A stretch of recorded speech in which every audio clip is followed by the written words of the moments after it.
여러분 안녕하세요. 이 박사입니다. 지금 세계는 질병의 영향으로 많은 나라가 어려움을 겪고 있습니다. 그리고 엘 에어리언이 예언한 대로 세계 각국 정부는 가동 가능한 모든 정책 수단을 동원해서 경제가 무너지지 않도록 애쓰고 있습니다. 그렇지만 엘 에어리언은 이미 예언한 바가 있죠. 각국의 중앙은행들이 갈 때까지 가는, 말하자면 동원할 수 있는 모든 정책 수단을 동원하겠지만 그 효과는 제한적일 수밖에 없을 것이고, 근본적으로 이 질병이 해결되지 않는 이상에는 경기는 제대로 돌아오지 않을 것이라고 했죠. 또 그렇기 때문에 이 상황은 상당히 장기화될 것이라고 그렇게 관측을 했습니다. 미중 무역전쟁이 일어난 후에 많은 사람들이 미중 간의 경제 디커플링 현상이 일어날 것이라고 했었고, 또 타이완의 한 전문가 같은 경우에는 이후 세계의 서플라이 체인은 바뀔 것이고 자국 기반의 제조 중심이 중요해질 것이라고 보는 견해도 있었고, 또 제조와 물류의 구성이 이전과는 다르게 세계화의 기초상에서 효율을 추구했던 것과는 달리 지역별로 독립되고 영역을 갖는 그러한 생산과 물류 체계가 도래할 것이라고 이야기하는 그런 사람도 있었습니다. 저는 개인적인 소견이지만 어쩐지 이번 사태는 단순히 또 다른 질병이 한번 왔다 간 것으로 끝나지 않고 무엇인가 근본적인 변화를 할 것 같다는 그런 막연한 생각을 가지고 있었습니다. 그렇지만 제 막연한 추측의 근거를 찾을 수가 없었죠. 그래서 최근에 이번 질병이 지나가고 난 후에 어떤 상황이 전개될 것인가에 대해서 열심히 전문가들의 의견을 찾아보고 있었습니다. 그 결과 2, 3일 전부터 전문가들의 의견이 하나씩 둘씩 나오기 시작하고 있는데요. 오늘은 어제 제가 발견한 글이거니와 상당히 무게감 있고 또 제가 공감하고 또 이 양반의 우국 충정에 감동하기도 한 그런 글이 있어서 여러분들께 소개를 하려고 합니다. 이 인터뷰는 문답의 형식으로 되어 있어서 여러분들께 가능한 한 충실하게 이 문답의 내용을 전달해 드리려고 합니다. 그리고 장룬 교수가 이야기하고 있는 것은 중국에 관한 것이기는 하지만 기본적으로 코스모폴리탄답게 세계적인 변화를 기반으로 하고 있고, 또 그 골간이 되는 생각은 이제 이번 질병이 지나가고 난 후에는 전 세계가 변화할 것이라는 그런 내용입니다. 그렇기 때문에 여기서 이야기하는 중국이라는 단어에 어쩌면 한국이라는 말로 대치해 보아도 고개가 수긍되는 부분이 꽤 많은 그런 문답입니다. 특히 우리 모두가 진지하게 한번 되새겨보고 또 우리나라의 경우에는 어떤 것인가를 한번 참고 삼을 수 있으셨으면 합니다.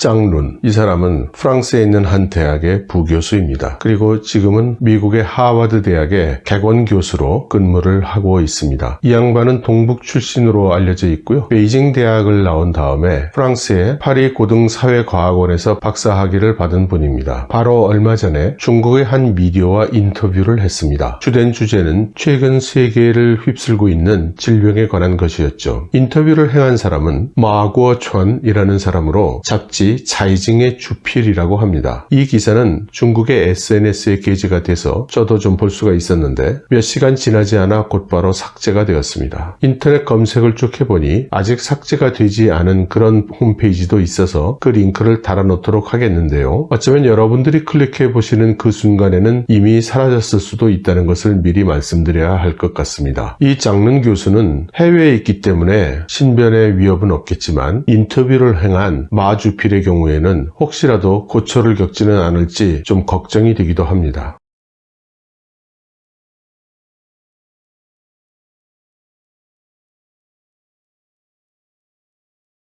중국 사람들이 다른 나라의 질병 상태에 대해서 관심을 가지는 것은 세계에 대한 관심을 뜻하는 것으로 당연히 좋은 일이다. 하지만 자신이 아닌 특수한 정보 공간 때문에 국내에서 보는 외국의 상황에 대한 인식에는 다소간의 편차가 있다. 지금 구미의 상태는 확실히 심각하지만 중국 사람들이 생각하는 그런 정도에까지 이르는 것은 아니다. 확실히 이들 국가의 사람들, 미디어, 그리고 야당들이 정부를 비판하고 불만을 쏟아내고 있지만 그런 비판은 원래 이들 국가의 정치 문화의 일부분이며 영원히 존재할 것이다. 이렇게 거대한 공중위생의 위기에 직면해서 필연적으로 더 큰 비판의 목소리가 나오는 것이며, 또 이들 국가의 대책이라는 것이 확실히 검토해야 될 만한 것이면 두말할 필요가 없을 것이다. 그러나 동시에 절대 다수의 국민들이 정부의 방역 대책에 협조하고 또 준수하고 있으며 이에 따르는 불편을 감수하고 있다. 정부는 원래 비판의 대상이며 비판받아야 할 것은 비판받아야 받아야만 한다. 하지만 동시에 정부는 국민으로부터 권한을 위임받은 합법 정부이고 그러기에 역시 정부의 결정을 따라야 하는 것이다. 이것이 현대 국가의 시민 문화이다. 그래서 기본적으로 방역에 관련된 것 외에는 여타 다른 사회적 긴장을 찾아볼 수가 없는 것이다. 물론 이는 장론, 나 개인이 관찰한 소견일 뿐이다.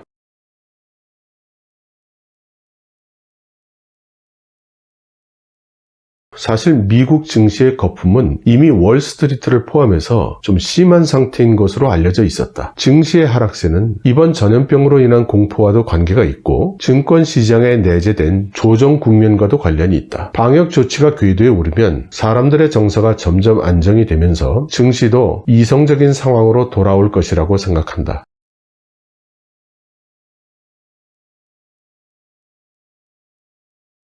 프랑스는 이미 관례적으로 치밀한 계획을 세워놓고 있었던 것으로 알려져 있다. 하지만 이번 사태는 전례가 없는 일이고 그래서 그동안의 경험에 의한 방역 계획은 이번 질병에 기괴하고 신속한 전파 상황과는 잘 맞지 않을 수가 있다. 이로 인한 의료 자원의 부족도 단기간 내에 개선되기가 어렵고 특히 마스크의 주요 생산지가 모두 중국이고 이전의 기간 동안 프랑스는 중국을 지원하기 위해서 프랑스 내에 있는 마스크 재고를 털어서 중국으로 지원을 보냈기 때문에 몇 배나 더 어려워진 것이다. 프랑스는 지금 5,000개의 중증 환자용 병상을 마련해 놓고 있는데 현재 2,500여 개 정도가 사용되고 있다. 아직 절반 정도의 여유는 있는 것이다. 그렇지만 군 병력을 동원해서 임시 병원을 급조하고 있다. 또 산소호흡기 같은 긴급한 의료 장비도 생산 공장이 딱 하나뿐이다. 이들이 초과 근무를 해가면서 생산을 하고는 있다고 해도 한 달에 1,600대 정도밖에 생산을 못한다. 더 큰 생산 능력을 가지고 있는 독일산 제품도 이미 수입이 불가능해졌다. 프랑스의 공공의료 시스템은 전 세계적으로도 가장 좋은 것으로 인정받고 있지만 2003년 여름의 사례를 보면 프랑스의 가옥 중에서 여름에도 시원한 그런 집들의 경우는 냉방시설을 갖추고 있지 않은데 당시 갑자기 폭염이 계속되면서 고령자인 노인들 1만여 명이 목숨을 아낀 적이 있다. 요컨대 이번 질병은 강력하고 또 교활한 면모를 보이고 있어서 피해를 보는 것은 불가피할 것이다. 미국의 경우에는 중국과의 운항을 조기에 중지했지만 중국에 집중을 하느라고 유럽이나 중동의 감염자가 입국하는 것을 간과했다. 그래서 마지노선이 배후로부터 뚫린 것이다. 트럼프가 민심이 흔들릴 경우 주식시장에 영향을 끼치거나 경제 상황이 나빠질 것을 걱정해서 경제적 실적을 과장한 면이 있는데 이것은 아마도 이번 대선에 불리하게 작용할 것이다. 또 이들 국가들은 오랜 기간 동안 평화롭고 자유로운 생활을 계속해와서 이번 비상사태에 대처하는 체계를 갖추기까지는 일단의 시간이 필요할 것이다.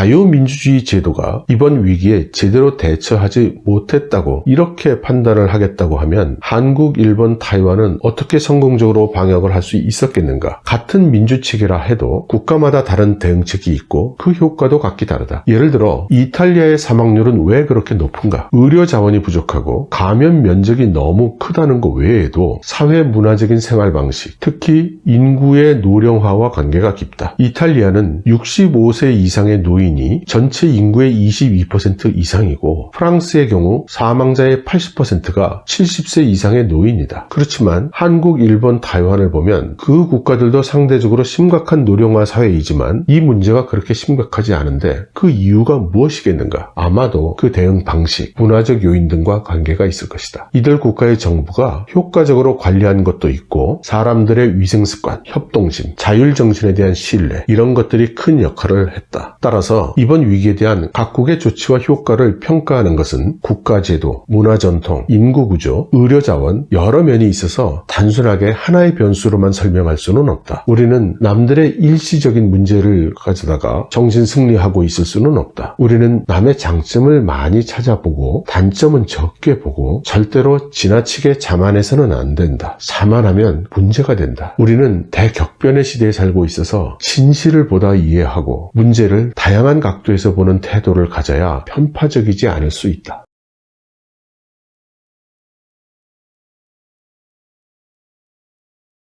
국가 역량을 집중해서 큰 일을 해낸다. 이것이 일시적으로 효과가 있다는 점은 부정하지 않겠다. 하지만 많은 사람들이 미처 생각하지 못하는 것은 이렇게 역량을 집중해서 큰 일을 한다. 이런 방식에는 전제 조건이 있다는 것이다. 중국의 방식이라는 것은 체제적인 요소도 있고 규모적인 요소도 있어서 다른 나라들 모두가 따라서 할 수 있는 것이 아니다. 이번 발원지에 국가 자원을 집중 투입해서 방역을 할 수 있었지만 만일 질병 발원지가 5, 6개 대도시였다면 우리가 전국의 힘을 모아도 효과를 보기는 어려웠을 것이다. 이탈리아의 상황이 이렇게 어려운 것은 이러한 요인과 관계가 있다. 이번 질병이 확산된 이탈리아가 어떻게 전국의 역량을 집중해서 해결해낸다라는 방식을 채택할 수 있겠는가? 그리고 우리는 이 역량을 집중해서 큰 일을 해낸다는 방식의 효과만 생각할 수는 없는 것이다. 여기에는 이에 따르는 비용과 파급 효과의 엄중성을 따져야만 한다. 예를 들어 현재 해당 도시의 전염병이 통제되고 있는 것은 물론 좋은 일이지만 현재 모든 스포트라이트가 이번 질병의 퇴치에만 집중되어 있어서 제때 치료를 받지 못하고 있는 다른 질병을 앓고 있는 환자들, 이들이 얼마나 되는지는 쳐다보지도 않는다. 이런 다른 환자 외에도 다른 파급 손실이 얼마나 큰가, 거기에 대해서 우리는 아직 명확하고 포괄적인 평가를 할 수 없을 것이다. 전통적으로 중국은 규모의 제국으로서 거대한 공사에 역량을 집중할 수 있었지만 위기가 닥치면 지방의 자주적인 해결, 효율적인 균형의 메커니즘, 재난의 전달 효과, 이런 것들이 부족했고 그 결과도 끔찍했었다. 현대 세계에서 이렇게 한 나라가 지나치게 큰 규모의 사업에 집중하는 것은 위험하다. 현대 문명의 본질은 언제나 변화하고 머무르지를 않는다. 리스크에 가득 차 있고 언제 다양한 혁신 또는 예측 불가능한 위기가 닥칠지 알 수가 없다. 모든 것에 대해서 단 하나의 의사결정을 기다리고 역량을 집중하여 큰 일을 해내는 이런 방식은 여러 가지로 중대한 숨은 문제가 있기 마련이다.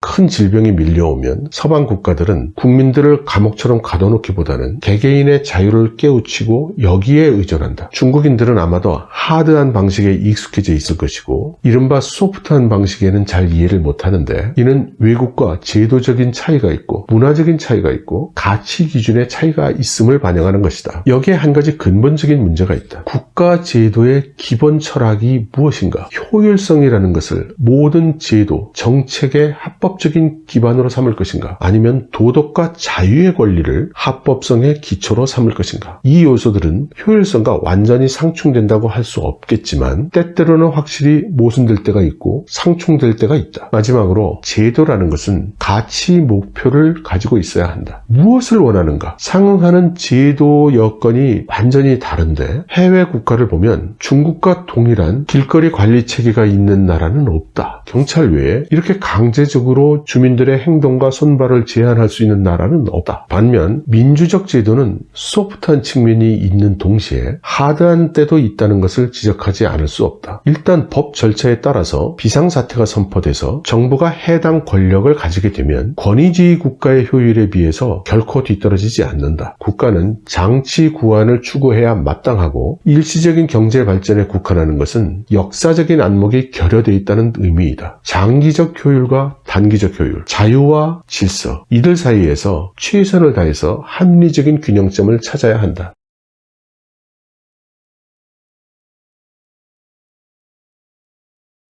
중요한 것은 우리가 실수의 가능성을 적게 만들고 실수를 저지르면 바로잡기가 쉽고 잘못한 사람들에게는 책임을 지우는 그런 제도를 선택해야 한다는 것이다. 자유민주주의 제도는 절대적으로 완벽한 제도는 아니지만 잘못을 덜 범하는 제도이다. 민주주의 제도 하에서 왜 어떤 사람들은 물러나고 유권자들에 의해서 교체가 되는가? 집권한 개인이나 집단이 잘못을 저지르면 국민들의 불만을 불러일으킨다. 민주제도의 철학적 전제는 사람이란 실수를 한다고 가정하는 것이다. 자신은 영원히 잘못을 저지르지 않을 것이라고 믿는 사람과 제도, 그리고 자신이 잘못을 저지를 가능성이 있다는 것을 인정하고 당사자의 문책을 허용하는 사람과 제도, 어느 쪽이 잘못을 범할 확률이 높겠는가? 우리는 응당 실수를 저지를 가능성을 인정하고 동시에 사람들이 이에 대해서 더 잘 경계할 수 있는 제도를 선택해야 되는 것이 아닐까?